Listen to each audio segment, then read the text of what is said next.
بسم اللہ الرحمن الرحیم۔ میں ہوں عنایت اللہ کاشف ایڈوکیٹ اور آپ دیکھ رہے ہیں لیگل انفارمیشن میں خوش آمدید۔ ای او بی آئی کا ادارہ ایک دفعہ پھر ظلم، تشدد اور اس طرح کی غیر انسانی حرکتوں کی بھیڑ چڑھ گیا ہے، آپ سوچ بھی نہیں سکتے۔ پینشن کے قومی ادارہ ای او بی آئی کے بینیفٹ سے پینشنر تو محروم ہی ہیں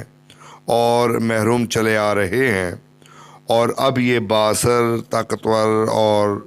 انتہائی معتبر افسران کی آماج گاہ بن گیا ہے۔ ای او بی آئی کے ساتھ ایک ظلم ہوا ہے۔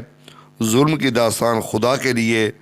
دس بستہ گزارش کر رہا ہوں، ہاتھ باندھ کے گزارش کر رہا ہوں، اس ویڈیو کو مکمل سنیے گا۔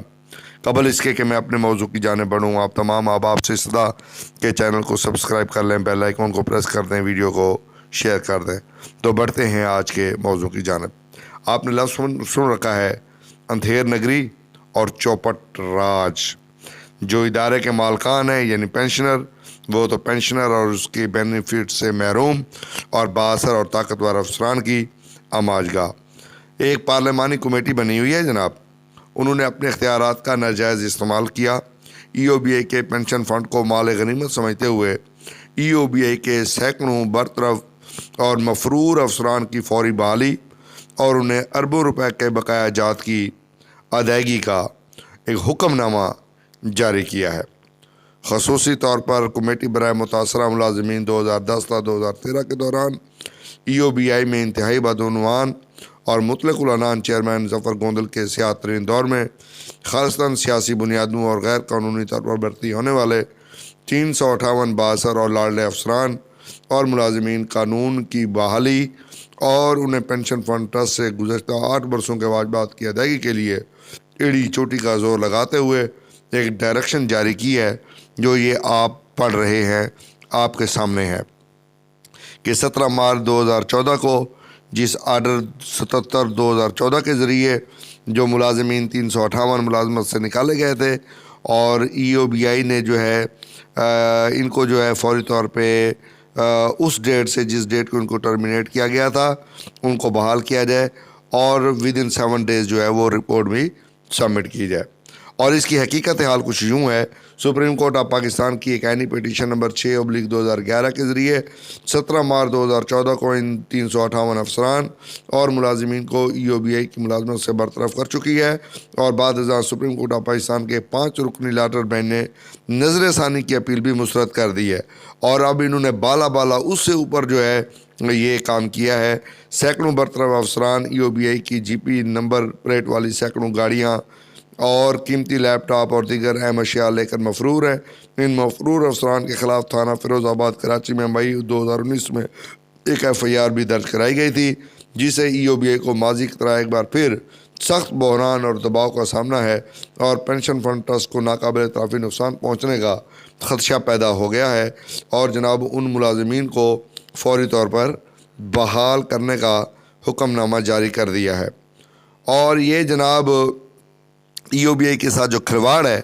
وہ شروع روز سے ویسے تو جاری و ساری ہے، لیکن اب پارلیمانی کمیٹی نے بھی ایک کھلواڑ کر دیا ہے۔ حالانکہ ان کے سامنے سپریم کورٹ آف پاکستان کے آرڈر رکھے گئے، دیگر چیزیں رکھی گئیں، لیکن انہوں نے اس کے باوجود ان کو ری انسٹیٹ کرنے کا حکم دیا ہے، جو کہ ظلم کے مترادف ہے۔ اور اس میں جو انتہائی بااثر لوگ ہیں وہ قمرالزمان قاہرہ کا بھتیجا اور راجہ پرویز اشرف کا داماد، وہ جناب اس میں شامل ہیں، اور اسی طرح وہ جو پاکستان پیپلز پارٹی کے خورشید شاہ ہیں، ان کے عزیز و اقارب اور دیگر سیاسی لوگ جو ہے وہ اس پوری جناب کارستانی میں ملوث ہیں، اور جن کو اب بحال جو ہے وہ کرنے کی کوشش کی جا رہی ہے۔ تو بھائیوں، جیسا کہ آپ جانتے ہیں کہ ای او بی آئی کے ساتھ ایک بہت بڑا ظلم ہو گیا ہے۔ اس میں راجہ پرویز اشرف اور سپیکر قومی اسمبلی عثمان طاہر قاہرہ، نیفیو آف قمر عزیز قاہرہ، یہ جناب لوگ اس میں شامل ہیں، اور 3 سے 4 بلین کا بیک بینیفٹ جو ہے وہ دینے کا حکم دیا گیا ہے۔ حالانکہ سپریم کورٹ آف پاکستان کا لارجر بینچ جو ہے وہ ان کی تمام تر جو سرگرمیاں ہیں ان کو ختم کر چکا ہے، اور ان کے خلاف یہ کہا گیا ہے کہ قانونی کارروائی جو ہے وہ عمل میں لائی جانی چاہیے۔ تو ای او بی آئی کے ملازمین کی بھرتی کے عمل کو بھی اس لیے روکا گیا تھا تاکہ ان 358 لوگوں کو بحال کر کے پھر اداروں میں بھیجا جائے اور اس ادارے پر جو باقی بچہ کچھ مال ہے اس پر ہاتھ صاف کیا جائے۔ تو ہم شدید مذمت کرتے ہیں قومی اسمبلی کے اس ری اسٹیٹ کے حکم کی۔ یہ سپریم کورٹ کی واضح ہدایات اور احکامات کی خلاف ورزی ہے۔ تو رضی جعفری صاحب کی یہ پٹیشن تھی۔ میں اس مرد حر سے یہ گزارش کروں گا کہ وہ ایک دفعہ پھر اس آرڈر کو آنریبل سندھ ہائی کورٹ میں چیلنج کریں اور سٹے حاصل کریں، اور اس کے بعد یہ معاملہ اگر سپریم کورٹ تک جاتا ہے تو اس کو لے جایا جائے، چونکہ سپریم کورٹ کی واضح ہدایات اور جب ان کی نظر ثانی کی اپیل بھی خارج ہو چکی تو یہ جو پارلیمانی کمیٹی ہے یہ سپریم کورٹ سے بالا تر نہیں ہے۔ سپریم کورٹ کے واضح احکامات اگر موجود ہیں اور ان کے خلاف اگر یہ کوئی کارروائی کرتے ہیں اور تو وہ اللیگل ہے، غیر قانونی ہے اور ابو دی لا ہے، اور کسی طور پر یہ سپرا کانسٹیٹیوشن ہے، کسی طور پر قابل قبول نہیں ہے، قابل مذمت ہے۔ تو رضی جعفری صاحب سے ہماری ریکویسٹ ہے کہ وہ ایک دفعہ اس معاملے کو سندھ ہائی کورٹ میں ضرور لے جائیں۔